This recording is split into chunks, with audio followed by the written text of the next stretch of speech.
Hello everyone, and welcome to this, my first only one video actually, on the Perfex 55. The Perfex 55 is a 35mm fixed lens rangefinder, which is kind of weird. I actually thought this had an interchangeable lens.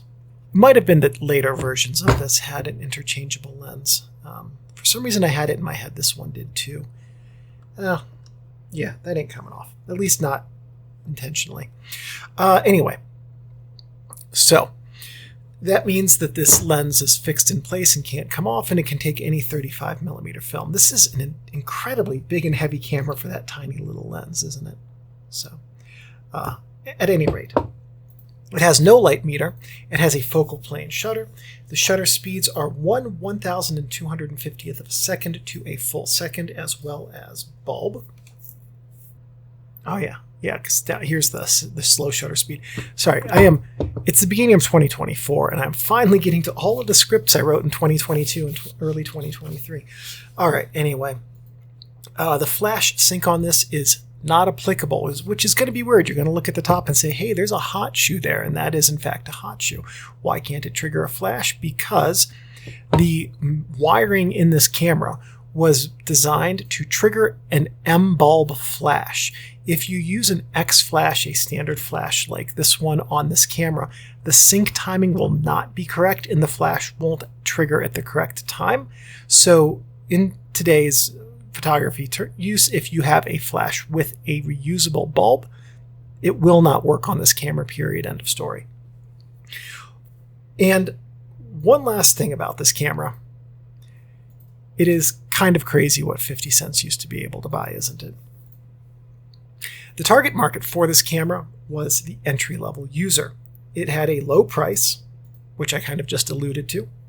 The marketing on this camera was geared toward entry-level users, making it, showing it being stylish and how easy it was to use.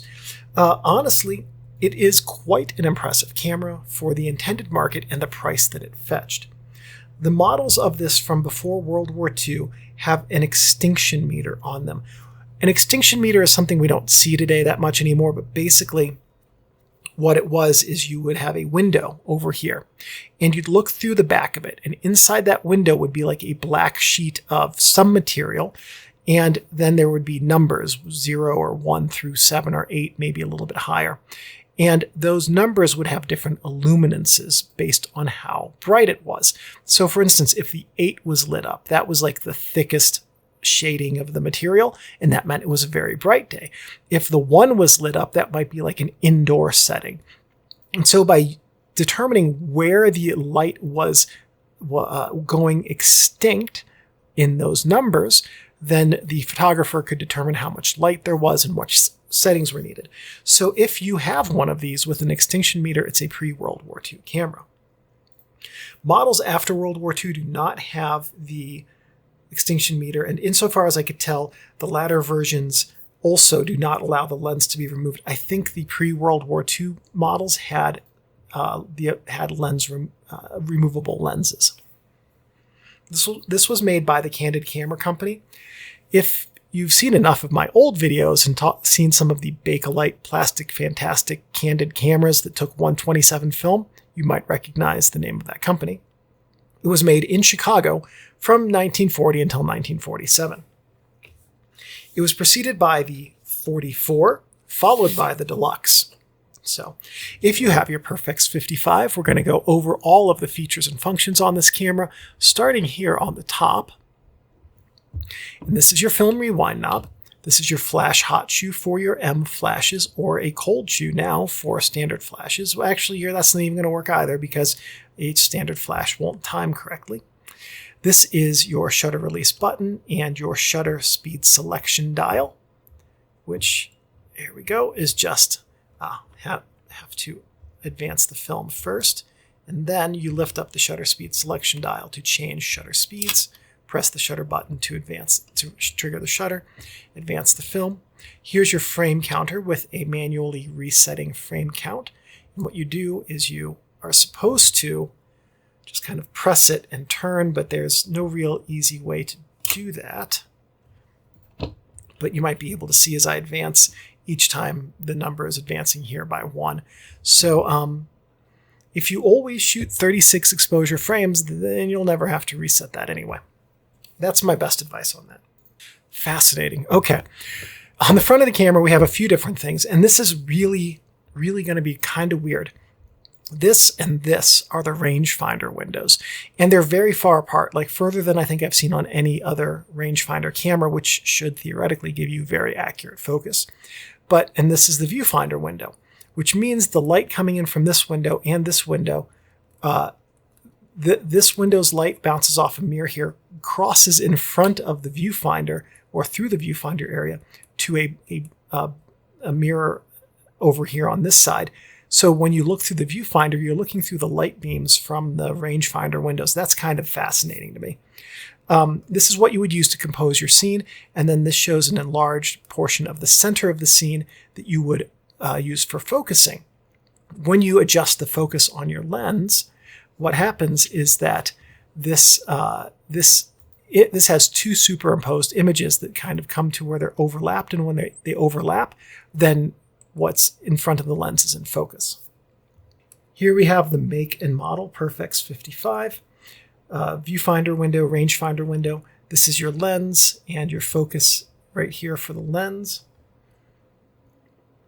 This is your film rewind release button right here, and this is your slow shutter speed dial. So this shutter speed here goes down to 1/25th of a second, and then if you're going to go slower, then you select it with this shutter speed dial here on the front. The camera's bottom has a couple of things to look at, namely the tripod socket for connecting a tripod, and these are the locks that keep the film back locked when film is loaded in the camera. The camera's back has a few things to look at. This is your rangefinder window that you use for focusing and your viewfinder window that you use for composing your images. This, I think, in some of the higher end models would have been an exposure calculator, or perhaps the pre-World War II models with the extinction meter might. I think this is where the exposure calculator went, but since there's no exposure window on this, it's just a circle. And then you can see some corrosion from where there has been some dissimilar metal interaction underneath the leather over the years. To get into the camera, we're going to flip the locks to the inside like this. And now the camera bottom should just slide right off. You have to turn them all the way. Once they're turned all the way, then you can take the back of the camera off. The back of the camera here has a film pressure plate, you can see. This is not going to be a good choice for slide films or your cinestills that have no anti-halation layer, because that has a silver film pressure plate, which means any light that passes through the film is going to be reflected right back onto it, and your cinestill halation is going to be amplified by it, and your slide film is going to have a lot of contrast drained from it. Even black and white film and color film will perform differently in this camera than one that has a black film pressure plate. Here we have the film take-up spool, which, as was the standard of 1940s cameras, can be removed. This is your film cassette area where you will load the film, and we'll see how to do that in just a minute for photos being taken. Serial number. This is your focal plane shutter. This is your film, I guess, big metal embossed guide rail type thing, because there's no actual guide rails, just this silver plate to keep the film flat. Film tension sprocket here that keeps the film moving smoothly through the camera. While we have the back open, let's talk about loading film. You can use any 35mm film, and because the shutter speed on this goes up to 1/1250th of a second, you have some good flexibility even today with modern film stocks. All you have to do to load the film is slide it into that take-up area, grab your film take-up spool, slide the leader into it, and through. Going to hold the film cassette in place and pull out the leader. Feed the spool onto the take-up, and now advance the film. And you can see that the film catches on the sprockets and advances. Oof. At this point, what you want to do is close the film back here, which you do by sliding the back into those rails and then up. And once it's up in place, you lock the film back just like that, and now you have loaded film. You then want to advance 3 frames until you get to the starting frame. And if you have done this correctly, as I did not, you will also have remembered to adjust this so that it starts at 0 when you load the film, and then you will be at, or starts 3 frames before 0 rather, when you load the film, and then it will be at frame 1 when you start going. If you, like me, can't get this to actually adjust, just remember where you started, 6. At the end of 36 frames, I'll be at frame 42, which is a little bit right around in here. Okay, and that's just a way to keep track of it. So that's how you load film. For shooting film, all you have to do is use manual exposure calculations with something like a handheld light meter. Now, film, if you've never used it, is one and done. It can record an image if light reaches it in a proper amount through a proper shutter speed and aperture and focused by a lens, or it can record all of the photons that reach it in an uncontrolled manner by doing something like this. If you take the back of the camera off while you have film out of the cassette like this, all of the images on the cassette, on the film here, that could have been taken or that were, will be erased, and you won't get them back. So what you want to do is you want to shoot your entire roll of film, and when you are done with your roll of film, you hold this button on the front down, and then you can rewind your film. Should be able to just hold that button down and then rewind your film. Why is that not going? Because I'm weak and didn't push it far enough. But you really push that down, and then you can rewind your film. But I want you to see what's going on inside your camera when you take a photo. Look at how well lined that up that is. It's almost like I meant to do that. Okay, when you take a photo, the shutter will trigger, and the film that's behind the shutter curtain will be exposed to light. If you have a proper shutter speed and exposure, you get a properly exposed image. And then you advance the film, and the film that was behind the shutter curtain now moves past the shutter curtain. There's about a 2 millimeter gap there, and fresh film is in front of the shutter curtain to be exposed to film in the form of a photo. Okay, so you go through your entire day, you take all your photos. At the end of your roll, you hold down the film rewind knob, and then you rewind your film. You would rewind it all the way into the cassette if you didn't want to have to retrieve it to make the next video. And then at this point, once you've rewound your film, you can take the back of your camera off, pull out your film, the film you just finished. If you're going to keep shooting, grab your next roll and load it, or if you're not, trigger the shutter and then close up the camera and set it aside until you shoot it next time. You know, the more I look at this, the more that this frame counter appears to just be an integral part of this knob. So I don't think if there is a way to manually, oh, that's how you lift up on it. I knew there was a way. So remember, folks, once you load film, set this to 3 frames before 0 by lifting it, and then start counting up to 0. And also, don't make videos with scripts you wrote a year and a half ago and have forgotten the content of. I guess this does have interchangeable lenses. How did that happen? I don't think that's supposed to happen. Okay, so apparently these do have, if not interchangeable lenses, at least removable lenses. Now, I'm going to show you what happened here.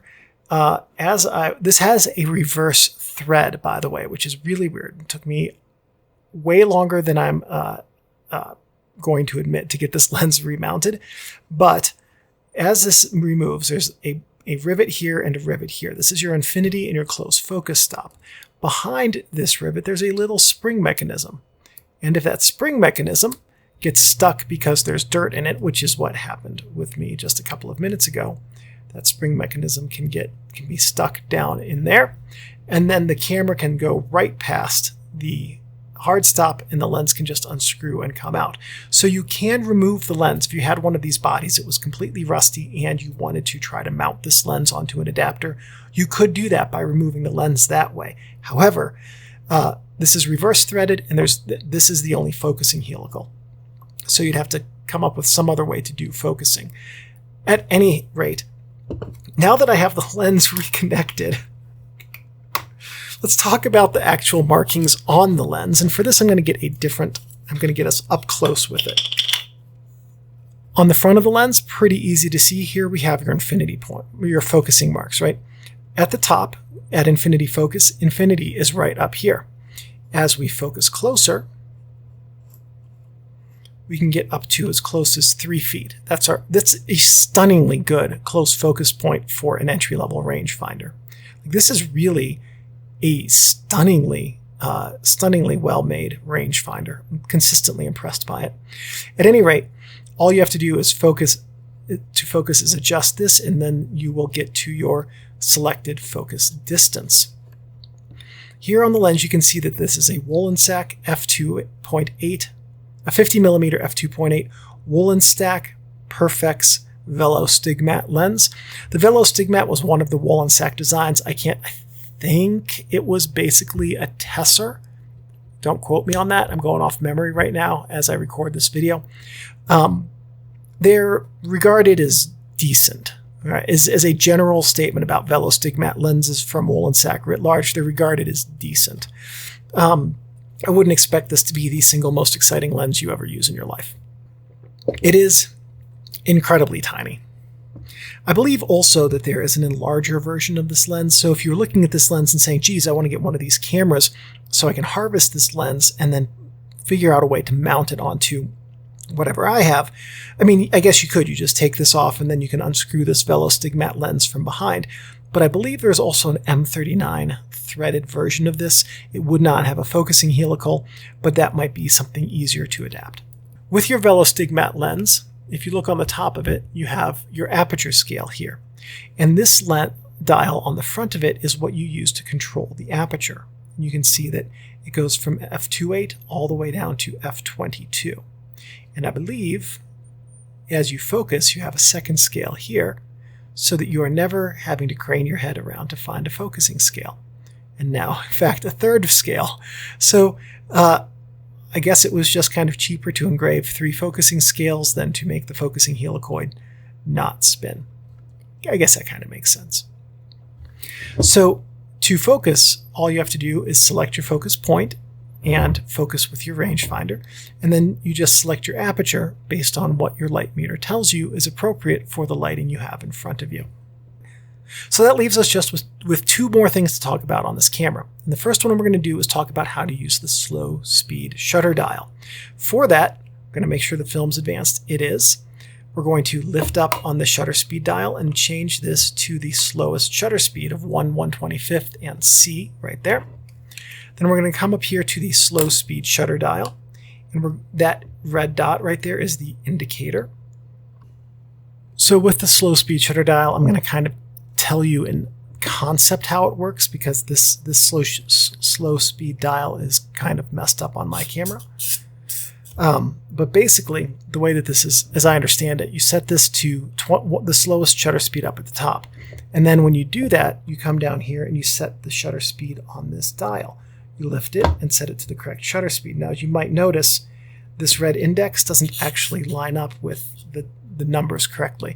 At some point, something happened to this mechanism. I've got to assume someone must have taken it apart. Oh, here we go. And then I think what you're supposed to do is wind it up, and then it should stay there, and then you get the slow shutter speed. It would help maybe if I've armed the shutter. Yeah, it's just not working for me. So I have no idea why it is that my slow speed dial is not working, but this gives you slower shutter speeds by lifting this and adjusting them to the red index dot right there. Something's just not aligned in this correctly, and I can't tell you what. Sounds like this might also be a self-timer mechanism as well, which was not something I recall finding in my research. Anyway, the last thing we have to do to talk about with this camera is how to take a photo. These videos today are not going well. Okay, so to take a photo, it's not all that hard. You just need to make sure you arm the shutter, that you select the shutter speed that you want to use for your photos. you dial in your aperture setting, you focus with the rangefinder window in the back. Once you achieve focus, then you just like that. And then you advance the film, take the photo, just like that. It's really a pretty intuitive and pretty simple camera to learn and to use and take photos with. Does it take good photos? I can't tell you. I've actually never run a roll of film through it and don't really have an intention to. It is just kind of a fun, easy to use, and shockingly capable camera for the time and the cost and what was coming out of the US at that period. Thank you everyone for watching, and I'll see you in my next camera manual video.